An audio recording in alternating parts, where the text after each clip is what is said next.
In recent years, the confrontation between Israel and Iran has intensified to levels far beyond traditional battlefields. While airstrikes and bombings remain the most visible face of the conflict, another, quieter, and harder to detect war is advancing in the digital underground. Reports from the capital indicated that the population was growing increasingly Many citizens began disconnecting their electronic devices, fearing that everything they did could be monitored remotely. This sense of paranoia spread rapidly, fueled by warnings circulating on social media and messaging apps. The hacker group itself published statements advising Iranians to withdraw their funds from banks and cryptocurrency exchanges, further fueling widespread fear that new waves of attacks could happen at any moment. The attack had a powerful symbolic component. The targeted cryptocurrency platform was used not only by ordinary citizens, but also by government and military organizations. Independent investigations revealed that, through this platform, funds were moved by entities linked to the Revolutionary Guard and other strategic bodies of the regime. Records indicate that millions of dollars passed through these transactions, financing activities in the Middle East,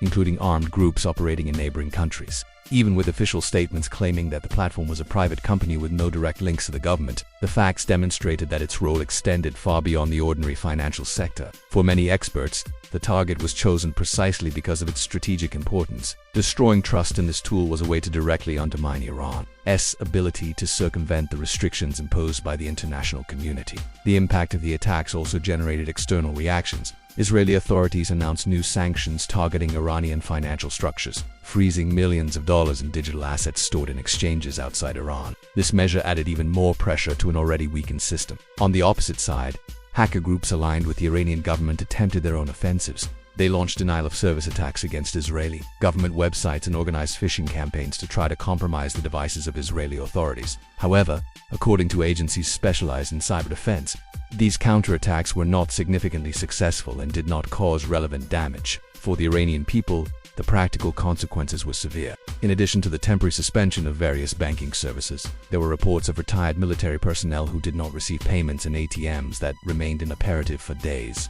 These episodes heightened the sense of vulnerability and helplessness. The hacker collective's history shows that this was not an isolated operation. In previous years, they had taken down payment systems at gas stations and even caused fires in industrial facilities by overloading electrical systems. These tactics exemplify how the digital battlefield has become one of the preferred instruments of pressure and attrition. In light of this scenario, it is clear that modern conflicts transcend physical borders. The ability of cybergroups to compromise critical infrastructure, steal information, and spread disinformation reveals a new dimension of warfare. This is a contest in which codes and networks can be as lethal as missiles and bombs. As Iran tries to rebuild its financial systems and restore public confidence, experts warn that the risk of new offensives remains high. The use of cyber attacks as an instrument of foreign policy is likely to grow, especially in situations where direct military confrontations could trigger unpredictable consequences. Recent events have shown that no nation is immune to this type of threat. The escalation of digital warfare represents a challenge not only for governments, but also for ordinary citizens who often end up as the main victims of battles fought behind the scenes of technology. Amid sanctions, distrust, and invisible attacks, the Iranian population is forced to find alternatives to survive and protect their assets. The future of this new form of conflict is still uncertain, but it is already evident that it is here to stay and will continue shaping the course of global geopolitics. Recently, an episode exposed this new reality.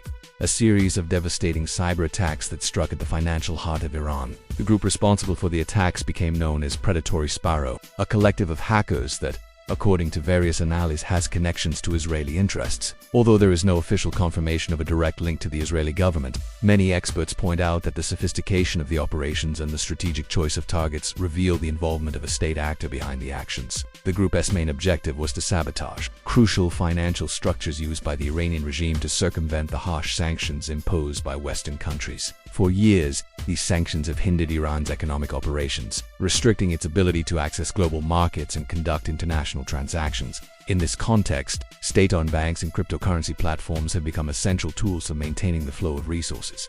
Two specific targets were hit. The first was a state-owned Iranian bank known for its close ties to the armed forces and for facilitating financial operations of the Ministry of Defense. The attacks brought down the internet banking system, resulting in the paralysis of a large portion of the country's ATMs. As a result, countless citizens were unable to access their accounts or conduct basic transactions. The second target was one of the largest cryptocurrency exchanges operating within Iranian territory. This platform had more than 11 million customers and had become the main alternative for people needing to send or receive money from abroad. The importance of this service was enormous.